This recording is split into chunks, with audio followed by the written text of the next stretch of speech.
down the hammer and pick up the pencil.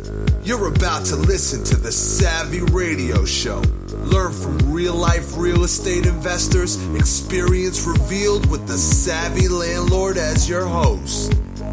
Hello, Savvy investors out there. Hopefully, you have purchased an asset by now. If you haven't listened to an episode before, I usually end every episode with saying, go buy an asset. But you probably listened to a few of them and you've been overwhelmed. You figure, how can I get it done? I got a full-time job. How do we find deals? Where do I go? Who do I turn to? And you're overwhelmed. I understand. I actually feel that way every day.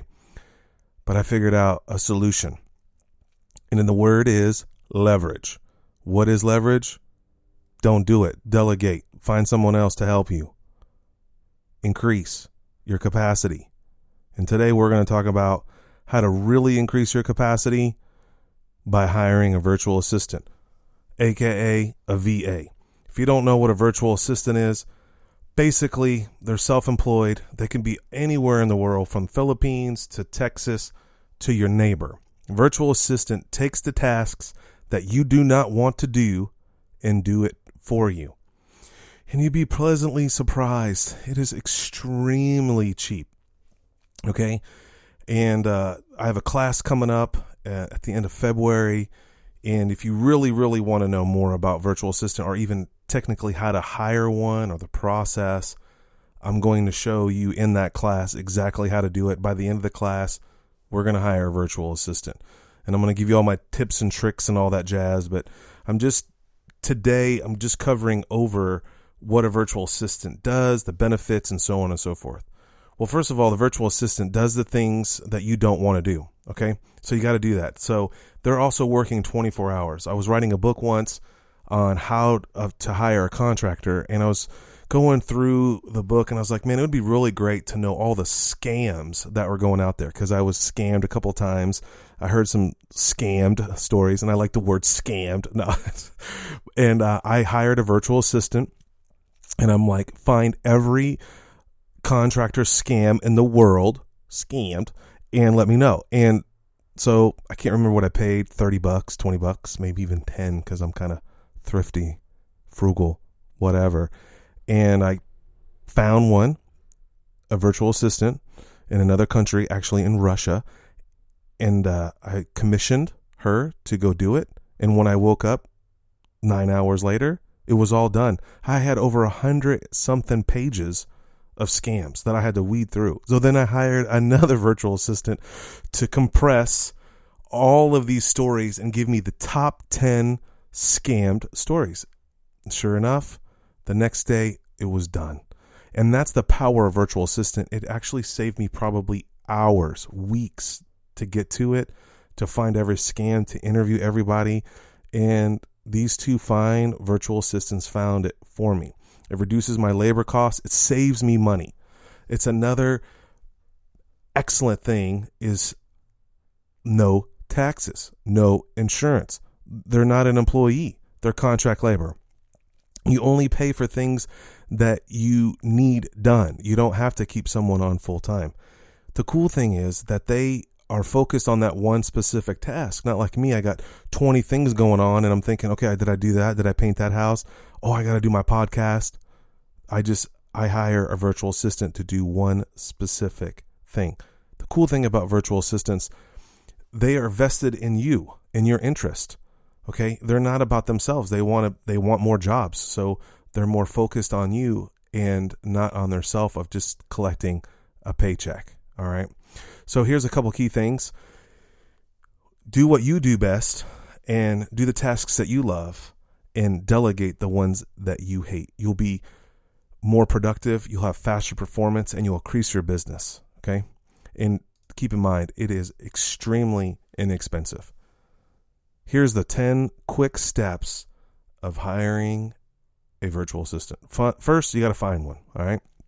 There's tons of websites out there. Upwork is a good one. Guru is another one. There's tons of them out there. You just Google up virtual assistant or outsourcing. 2, you fund it with an escrow. That's a great thing. That's what you need to do, is fund it and then keep it in escrow. And when you fund it, they know that you're serious, and then you only let it go when you're happy with the job. You got to set a milestone. I want this on this date. You give them details and instructions, kind of follow the progress. You see some progress. You can get screenshots of what they're doing. You clarify if there's something going wrong, like you use Jenga or audio or something. Then you get another feedback. You encourage suggestions, questions. Then you review. You have dialogue with them. Then 9, you get the final. That's what's so cool about VAs, is that you get a final product and then you pay for it and then you review it. You fund it, number 10, and then you rate it. And the cool thing is, if you go through a third-party company like Upwork, you have some kind of protection there. Kind of like PayPal, if you buy something on eBay, if you don't get your item that you ordered, you make a request with PayPal or eBay, and they usually fund you or they go after them, kind of like a credit card services. Anyway, this is down and dirty, real quick, how to hire a virtual assistant. I have a class coming up on February 25th in Oklahoma City. Grow with virtual assistants. My business has exploded by hiring virtual assistants, and I definitely recommend you do the same. If you're nervous about it or you got some tips or whatever, just send me a question. I would love to know more about it. I'm still digging deep into virtual assistants, and the sky's the limit on what you can leverage and what you can do. Think about data entry, mining for leads, running your Craigslist ads, posting your Craigslist ads, putting ads on Zillow. Oh man, it's going to get crazy on February 25th. If you want to go, you're in Oklahoma City, or you want to fly in and kick it with me for 2 hours, I'm down. Friday night, 7 to 9. Tickets are only $40. Go to classokc.com. That's CLASSOKC.com. Of course, go to my website, savvylandlord.me, and hit me up. Other than that, I'm so glad that you took the time to listen to this episode. If you have some suggestions, or you want to hear something else, or you just don't like me, don't send me anything. No, I'm just playing. Let me know. Other than that, I'm Steve Van Kalmberg. I'm the Savvy Landlord. Whatever you do all day, think about it. Go buy assets. Investor Weekend is not far off, with over 10 information sessions to increase your portfolio. Log on to www.investorweekend.com. Whether you are a seasoned investor or never purchased a property before, you don't want to miss the Investor Weekend. Join us for a powerful, knowledge-packed weekend with over 10 informational sessions that are bound to enlarge your real estate investments.